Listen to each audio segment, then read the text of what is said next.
ዶክተር እንግዲህ በጣም አሪፍ ቆይታ ያደረግን ነው። እውነት ለመናገር በርካታ ጥያቄዎችም እየጠየቁት እርሶም ደግሞ በቂ ምላሽ እየሰጡ ነው። ህዝቡ እንዲያውቀው ነው፣ የብዙ ሰው ጥያቄ ስለሆነ ነው። በነገራችን ላይ ሀገራችን ውስጥ በርካታ ሰዎች እንግዲህ በዚህ ህመም የሚሰቃዩ አሉ፣ በተለያየ ህመም ማለት ነው። ስለዚህ ፈውስ ይፈልጋሉ፣ መድኃኒት ይፈልጋሉ እና አንዳንዶቹ በዘመናዊ ህክምናም ሞክረው እምቢ ብሏቸው፣ አንዳንዶቹ በባህላዊ ህክምናም እንደዚሁ። ስለዚህ እርሶ ደግሞ ሁለቱንም የባህላዊንም የዘመናዊም የሳይንሱንም ህክምና ስለሚያውቁት እርሶ ጋር የተሻለ መፍትሄ አለ ብለን ስለምናስብ ነው እነዚህን ጥያቄዎችን የምንጠይቀውት። እና ቅድም ስለ ደም ግፊት እያወራን ነበረ እና ይሄ ደም ግፊት ከውፍረት ጋር በተያያዘ ወይም ደግሞ ክብደት መጨመር ጋር በተያያዘ ነው ወይስ ከጭንቀት ጋር በተያያዘ የሚመጣው? እስኪ ይሄንን ግልጽ ቢያደርጉልን። እንግዲህ ደም ግፊት ራሱን በራሱ እንግዲህ 1001 አይነት ምክንያት ሊኖር ይችላል። አንድ ለምሳሌ መንገድ ላይ ሲሄድ መኪና ከገጨውና ራሱ ላይ እንትን ካለ ያ ደግሞ እንደዚህ ደሞ እዚህ ከፈሰሰና እንትን ካለ በዚህ እንግዲህ ዋናው ምንጩ ምንድነው? አንድ ተጋጭቶ እዚህ ላይ እንትን ያጋጠመው፣ ሁለተኛ ደግሞ የኮሌስትሮል ወይም የስብ ክምችት። እሱ ደግሞ የሚመጣው ይሄ ቅቤ ጮማ በመቁረጥ እንትን እያለ ቀስ እያለ የደም ቧንቧችን ላይ እዛ ምንድነው የሚያደርገው ይከማችና ኤችዲኤል እና ኤፍዲኤል የሚባላል እና ኤችዲኤል እና ኤልዲኤል ማለት ሎ ዴንሲቲ ሊፖፕሮቴን፣ ሃይ ዴንሲቲ ሊፖፕሮቴን ነው። ሎ ዴንሲቲ ፕሮቴን ማለት ምንድነው? በዚህ በደም ቧንቧችን ሄድና ይለጠፋል። በዚህ ጊዜ የደም ቧንቧ አይሄድ እዛ ላይ እንትን በሚልበት ጊዜ ወደዛ ካልሄደ ምንድነው የሚሆነው? በቀኝ በኩል ከፈሰሰ መሄጃ ሲያጣ ይፈሳል። በግራ በኩል እንደዚህ አይነት እንትን ይሆናል። ገብቷል? እንትን የአጥረቱ እንትን ይልና የደም ግፊት እንትኑ ይሄን ነገር ሊፈጥር ይችላል ማለት ነው። በዚህም ደግሞ ከፈሰሰ በቀኝ በኩል ነው እንትን ሁልጊዜ በተቃራኒ ነው የሚሆነው። እነኛ እንግዲህ ደም ግፊቶቹ አሁን ቅድም ባልኩ በዛ ነው የሚሆነው፣ በአንድ ስብ ክምችት፣ ሁለተኛ ደግሞ አሁን ባልኩ ለምሳሌ ግጭት ወይ ወድቆ እንትን ካለ በኋላ፣ ሌላው ደግሞ ራሱ በራሱ ይበሳጫል ከስራው፣ የቤተሰብ ችግር ወይም የኢኮኖሚ ችግር። ያ ችግር የሚመጣበት ጊዜ ሀሳብ እና እንትን ይልና በዚህን ጊዜ የደም ዝውውሮቹ እንትን እያሉ ይሄዳሉ። ፕላስ ደግሞ ያን እንትን ስለማይበላ ደግሞ ራሱ ፓንክሪያስ ኢንሱሊን ያመርታል። የሚያቃጥለው ስለሌለ ስኳር ፈጠረ ማለት ነው አይደል? በዚህ ነው እንግዲህ እንትኖቹ የሚያያዙት ማለት ነው። ሁለቱ ምክንያቶች 1001 አይነት ምክንያት ሊኖር ይችላል። ቀደም እንዳልኩ እንግዲህ ከግጭት ጋር የተያዘ ነው። ሁለተኛ ከሀሳብ፣ ከጭንቀት፣ ከኃላፊነት። አሁን ለምሳሌ አንድ ቦታ ላይ ለምሳሌ ኃላፊ እኔ ሁኜ ከምሰራ እዛ የቤታችሁ የብሰራ ነው ለእኔ የሚቀልም። ለምን? እኔ ምንም አላስብማ፣ ስራዬን ሰራ፣ ወደ ቤት ሄድኩኝ። ግን እዛ ለምሳሌ ኃላፊነት ቦታ ያለው ሰው 1000 ሰራተኛ የሚሆን 5ም ሰራተኛ 10ም ሰራተኛ እንትን ካለ ያን ጭንቀት ስላለው እንትን ይል እና እንበል ለምሳሌ አንድ ሰው 2 ልጅ ያለውና 5 ልጅ ያለው በጣም እንትን አለ አይደለም? ለምሳሌ አንዱ ልጅ ሰነፍ ይሆናል፣ ሌላው ጎበዝ ይሆናል። ያ ነገር ያስጨንቀዋል። ሁለተኛ ለነሱ ደግሞ የሚያስተምርበት የኢኮኖሚ እንትን ይኖረዋል። ያ በቤተሰብ ያለው እንትን የቤት ኪራይ ሲመጣበት፣ ውሃ ሲመጣበት እሱ ደግሞ እንትን ይላል። እነኚህ ጭንቀቶች እንትኖቹ አሁን ያልኩን ነገር ሊያስነሳበት እና እንትን ሊል ይችላል። ያ ጭንቀቱ አሁን ያልኩ ለደም ግፊትም ለስኳርም ይዳርገዋል ማለት ነው። በጣም ጥሩ ዶክተር። ከመብልም ደግሞ ከሚበላቸው ምግብ ስለዚህ የሚበላቸው ምግብ ህይወት የበዛባቸው ምግቦች ከሆኑ አሁን ለምሳሌ ኮሌስትሮል ካለ ቅባት ካለበት እና እንትኖቹ መቆጠብ አለበት።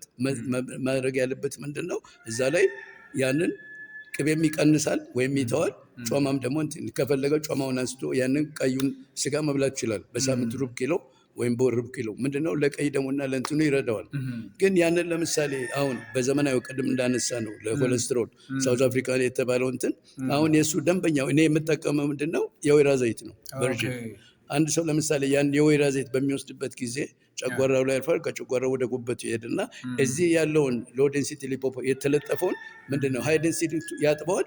ይሄ ደግሞ የወይራ ዘይት ምንድነው የሚያደርገው? ሙልጭ አድርጎ እንትኑን ወዴት ያመጣዋል? ወደ ጨጓራችን፣ ከጨጓራችን ወደ እንትን ኢንሱሊን ያመርታል።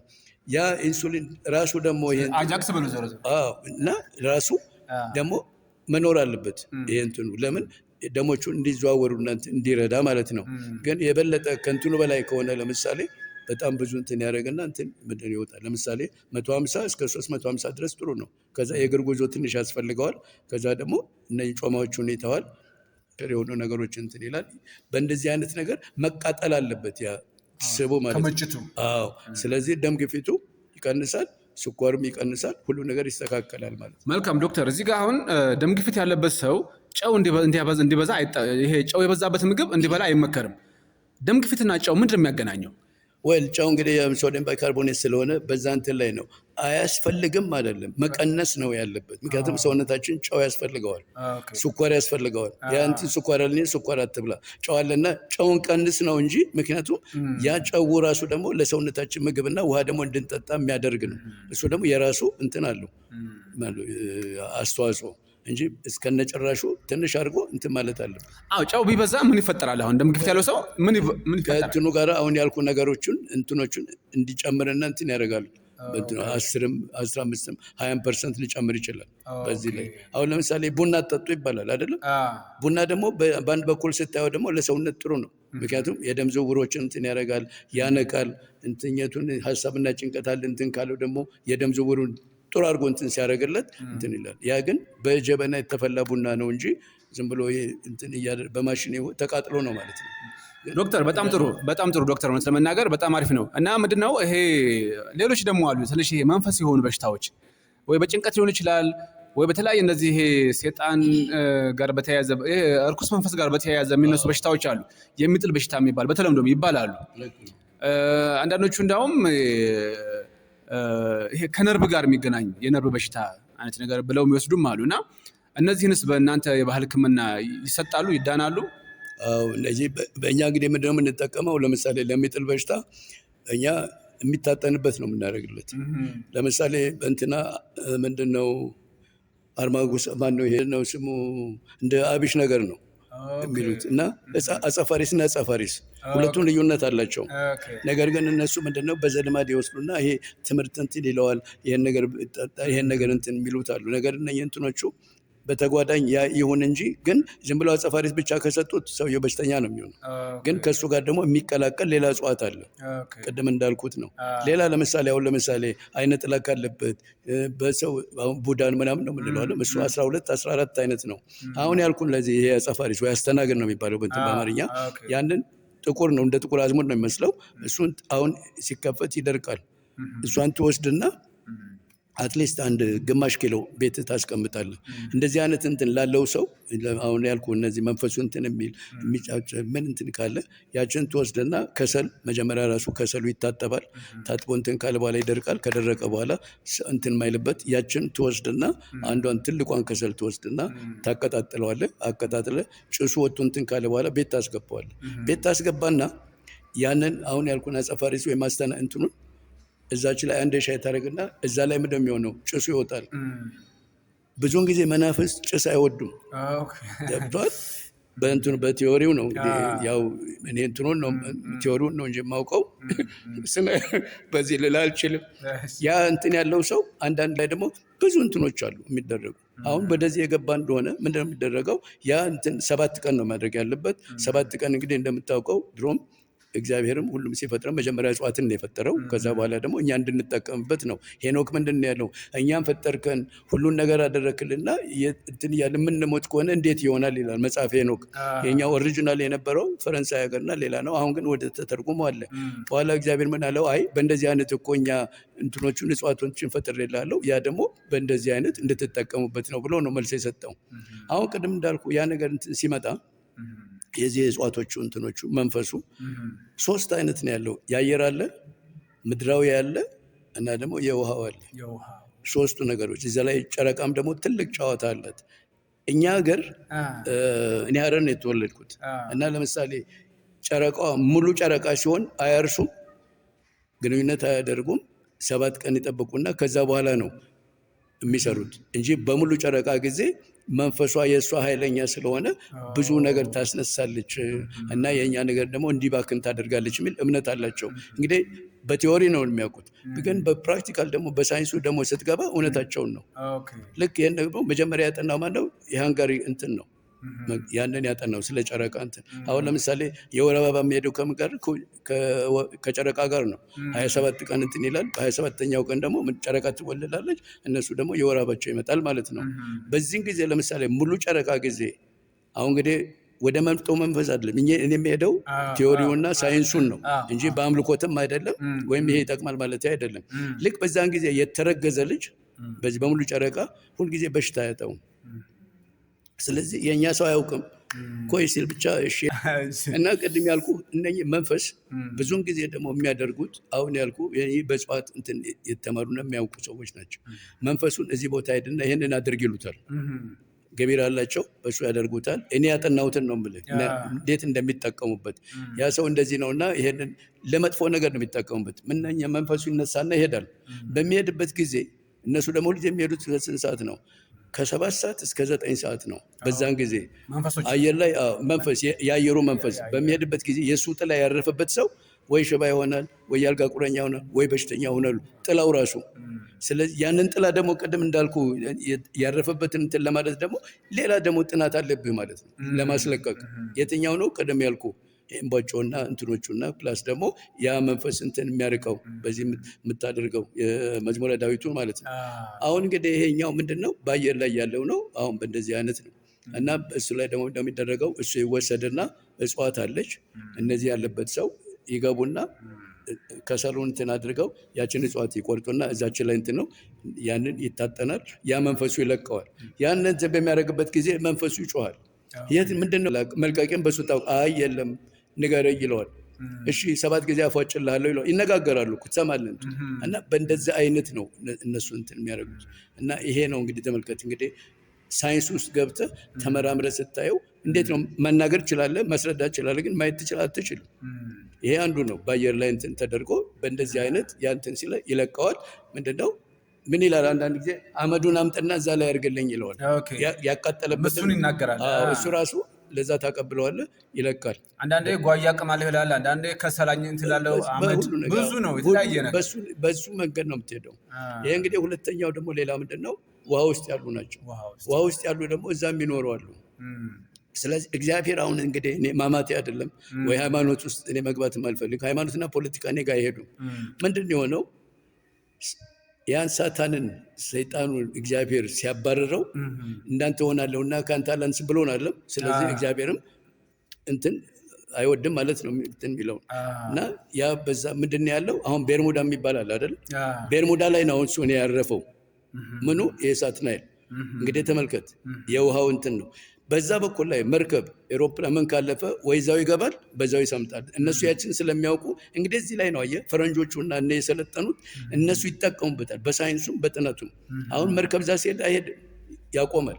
ወደ እንትን መርከቦች እኮ አይጓዙም በባህር ላይ። ለምን? ያ ጨረቃው ጨረሩ በሚያርፍበት ጊዜ የውሃ እንትን አበልና እሳት የሚያነሳው ማዕበል እሱ ነው ሙሉ ጨረቃ። እኛ አሁን ያለነው አየር ላይ ነው። ጨረቃ ከፀሐይ ይበልጥ ነው ኃይሏ።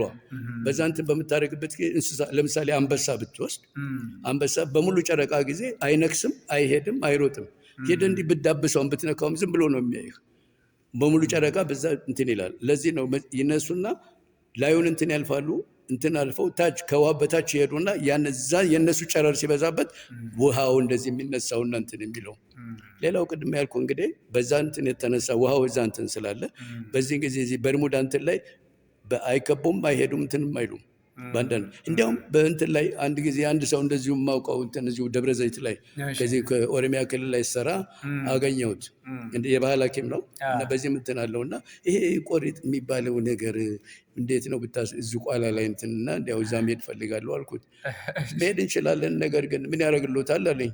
አይ እንዲያው ባውቀው ደስ ይለኛል፣ መቼም ሳይንስ አይደለም እንዲያው እኮ ዝም ብሎ በዘመን ሳይቀርና አግባባሁትና አብረን ሄድን። እዚህ ቦታ ላይ የታወቀ እንትን ነበር አለ የባህል እንትን እዛ ላይ ሆኖ መንፈስ ነው መንፈስ ራሱ ሰው ነው እንጂ ሰው ሆኖ ግን ከመንፈስ ጋር የተቆራኘ ነው። እሱም ራሱ ያን ይጠቀማል። እዛ ላይ የወጣና እዛ ህዝቡ ዶሮ፣ በግ፣ ምን ፍየል ያመጣለታል። እሱ ሲነሳ በቃ እንደዚህ ብሎ ነው እንትን ሰላም የሚሰጣቸው። አጠገቡ ደግሞ የታወቁ የቤተ ክህነት እንትን አሉ ማለት አባት እዛ አሉ። እባክህ አንተ ነገር ይሄን ነገር አቆም ደስ አይልም። እና ሰዎቹም ደግሞ እንደዚህ የሰቃዩ ነው። አንተ ምን አገባህ፣ አንተም ካስፈለገ እንግዲህ ምናምን ይልና ይቆጣቸዋል። ተው እኔ እንዳላዝንብህና በኋላ ደግሞ ችግር ውስጥ እንዳንገባ ይሉታል። ያለብን አየህ ቤተ ክህነት ውስጥ በፕሮቴስታንትም በለው በእስልምና ብቻ ክርስቲያን ከሆነ የመጀመሪያውን መጀመሪያ ቆሎ ትምህርት ከዛ ድቁና ነው። ከድቁና በኋላ ነው መሪጌታ የሚመጣው። በዚች በእንትን ላይ መሪጌታ ላይ መጨረሻ ላይ እንትን ሲሉ 7 ልጆች ካሉ 3-4ቱን ይወስዱና ሃይማኖትና መተት ድግምትና መተት ያስተምሯቸዋል።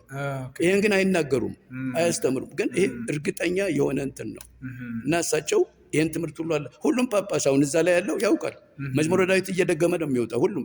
አሁን እኛ እንትን እንላለን እንጂ ግልጽነት የለም እኛ ጋር። እኔ ደግሞ ፈልገው እሱን ነው ግልጽነት ሁነን አብረን ኑነር እየተፋቀርን እየተዋደድን መጥፎውን ነገር ስተን ወደ ጥሩ እንምጣ ነው። ያንን ግን ወደ ጥሩ ለመግባት ደግሞ መጥፎውን ነገር የሚሰራውን ነገር ማወቅና ማስተማር፣ ይሄ ነው የኔ ዓላማ። ስለዚህ አሁን ያልኩ ነገር እንግዲህ ያ ሲነግረኝ ሲያስረዳኝ በዛ እንትን ሲያደርግ አሁን እንግዲህ በቃ እኔም እንግዲህ አምርር ያለው ይሉና እሳቸው ራሳቸው እንትን ብለው ምንዚህ ነው እንትኑ መጣና ቆረጠው። ገብቷል።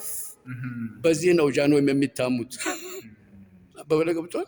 እና እነሱ በመንፈስ ነው እንትን ያሉት። ከዛ ነው ቆሪጥ የተባለውና እንትን ያለው እና አንዳንድ ጊዜ አይተ እንደሆነ አውሮፕላን በዚህ ሲሄድ ተጋጨ ይሉናል አይደል? ደብረ ዘይት ላይ እንደዚህ ሆነ ይሉናል። እና የዚህ የመንፈስ እንትን ሁልጊዜ ገደብ የለውም። 100 ኪሎ ሜትር ሊሆንም ይችላል፣ 100 ሜትርም ሊሆን ይችላል። በዛ ሲያልፍ ያ ነገር እሱ በሚንቃበት ጊዜ ያ ነገር እንከን ያጋጥመዋል።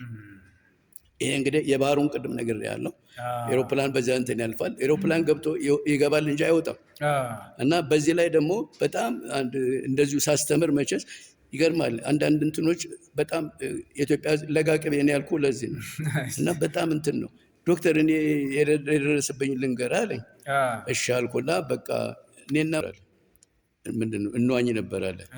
እና እዛ የምንዋኝበት ደግሞ ልጆች እዛ እየሄዱ ይዋኛሉ አለ። እና የዋኙ እንትን ሲባል ከልጆቹ አንዱ እዛው ሰጥሞ ይቀራል እዛ ውስጥ። በኋላ ከዛ አንድ የታወቁ የባህል እንትን አዳለም ምንድነው ደግሞ የድንኳን ይወጣ አይ በቃ እሳቸው ዋናተኛ ሁሉ መጥቶ ልጁን ማግኘት አልቻለም እና ልጁ እዛ ሆኖ በዚህ ምክንያት ነው እንትን የተቀመጥ ነው ይሏቸዋል። ይሄ ምን ነው ሀዘን የት ነው እንትን ያለው በሉ ነው ይሏቸውና እዛ ይሄዳሉ። እዛ ከሄዱ በኋላ ያችን እንትኗን እጽዋቷን ቀንጠብ ያደርጉና 3-4 ጊዜ እንትን ብለው ያችን እንትን ይጥሉታል ወደ ባህሩ ወደ እዛ ሐይቁ እንትን በሚሉበት ላይ ያንን ጥለው እንትን ሲሉ ምንድነው የሆነው? ያ ልጁ የቡና እንትን ይዞ መጣ። እኔ እኮ ቡና አስጠጣ ነበር ምን ታደርጋላችሁ? እውነተኛ ታሪክ ብሎ የነገረን ነው። ግን እዚህ ላይ ያንን አሁን ለማስረዳት እኔም በጣም እንትን አለኝ ነው። እንዴት ሊሆን ይችላል? አንዳንድ ጊዜ ራስህ በህልሙ ነው ወይስ ይታየዋል? ሌላው ለምን አይታየውም ለሚለው እና ያጋጣሚ ሆኖ ልክ ይሄንን ጨርሼ እንትን ስል ወደ ባህር ዳር መሄድ ነበረብኝ። ባህር ዳር ሄድኩኝ። እዛ እንግዲህ መጀመሪያ እንዳልኩ ስራዬን ነው የምሰራው። ከዛ በኋላ ግን ምንድነው የማደርገው? የባህል ሐኪሞችን እንትን እላለሁ። ወንዶች ብቻ ያሉበት ሴቶች የሌሉበት እንትን አለ የሚገባበት እዛው ደሴት ውስጥ ገዳም አለ። እዛ ገዳም ላይ እዛ እኔና ዶክተር ኤልያስ ገለታ አብረን ነበር የሄድነውና ብዙ አብረን አንደኛም አካዳሚ አብረን የተማርነው እሱም ሐኪም ስለሆነ እየሄድን እሱም ደግሞ በዚህ በእኛ እንትን ላይ አብረው ይሳተፋል። እዛ ሄድንና ተገናኘን። እንትኑን በቃ ተነጋገርና እንትን አሁን እዛ ስትሄድ እጽዋቶቹ በሞላ እንትኖቹ መሬት ላይ ነው እንደዚህ ያሉት። ወይ አባታችን ምን ነው እንደዚህ መሬት ላይ እንትን ሲሆን ቆበላሻል ምናምን አልኳቸው። አይ ምን እናድርግ ገንዘብ የለንም፣ እሱ ደግሞ አማራጭ የለንም አሉ። እስቲ እንግዲህ እኔ ሞክራለሁኝ ከመሄድ በፊት አልኳቸው። በኋላ ዶክተር እንተዋወቃለን እኮ አሉኝ። የት ነው አልኳቸው። ፈረንጅ ሀገር። የት ፈረንጅ ሀገር? ግሪክ። እንዴት ተገናኘን? እርሱ ያኔ የኢትዮጵያን ተማሪዎች ፕሬዚዳንት የነበሩ ጊዜ እኔ ለማስተርሴ እንትን አግኝቼ አምባሳደሩ በቃ እንትን ብሎ መመለስ አለብና ከዛ በኋላ ተመለሳ የስኮላጅ ግን ነፃ አግኝቻለሁ ብዬ እዛ በቃ እዛው ነው እየተጫወትን እንትን ስንል እና በልን ሄድ ብለውኝ ያሰጡኝ እኔው ነኝ አሉ። ግን እርሱ አልተለወጡም ያውኑት አለኝና በቃ እንደዚህማ ከሆነ በጣም እንደው ይረዱኛል እንግዲህ ከድሮም እንግዲህ መሰረታችን ጥሩ ስለሆነ አልኩት። አይ በጣም ምን ልርዳዎት አለኝ። ይሄ መጽሐፈ ርኩሳንና መናፍስተ ርኩሳንና መናፍስተ ጻድቃን ልዩነታቸው እንደዚሁ አውቀዋለሁ አልኳቸው። ከመጽሐፍ ቅዱስም ከሰውም ከትምህርት ግን በእርሶ በኩል እንዴት ያዩታል አልኳቸው። አሁን ቀደም ያጫወቱ እሳቸው ናቸው። መጀመሪያ ቆሎ ትምህርት፣ ከዛ ድቁና፣ ከዛ መሪጌታ መጨረሻ ላይ ነው አሉ ሃይማኖትና መተትና ድግምት የምንማረው። ሁሉም አይደለም የሚማረው 5-6 ሰው እና ሁሉም ሰው እንትን ይላል። በዛ ነው እና አሁን እንግዲህ እንደዛ ከሆነ እርሶ እንግዲህ ምንድነው ስሙ እዚህ መጥተው ባህር ዳር ብዙ ቆናጅቶች አሉ ምናምን። አይ እኔ ቤትም ያለ አይቀልዱ፣ እኔ እንግዲህ በቁም ነገር ነው አሉ። እሺ አልኳቸው። ከዛ ምን አሉኝ፣ ሂዱና ጀላቢያ ያላል ነጭ እንትን ልበስና እና ሙታንቲ ምናምን ትንበል እዛች ጋር ገላን ታጠብና እሱን ትቀይራለህ፣ ነጭ ማረብ ደግሞ እሱን ይዘህና አሉኝ። እሺ አልኳቸው። ሐሙስ ዕለት ነበር ቀጠሮ። ሄድኩኝ በሌሊት። ያው እንግዲህ 200 ብር ነበር ያን ታንኳ የምትባለው። ሄድኩኝ በቃ ጓጉቼ እንዴት ነው አልኩኝ። እዛ ሄድኩኝ በቃ እዛው መቼስ እንትኑ ሲቀዘቅዝ ውሃው በቃ እንደ ስትጫነው ነው የሚወርደው። በቃ ውስጥ ልብሴን ሙታንቴን ሁሉ ለበስኩና ጀላቢያውን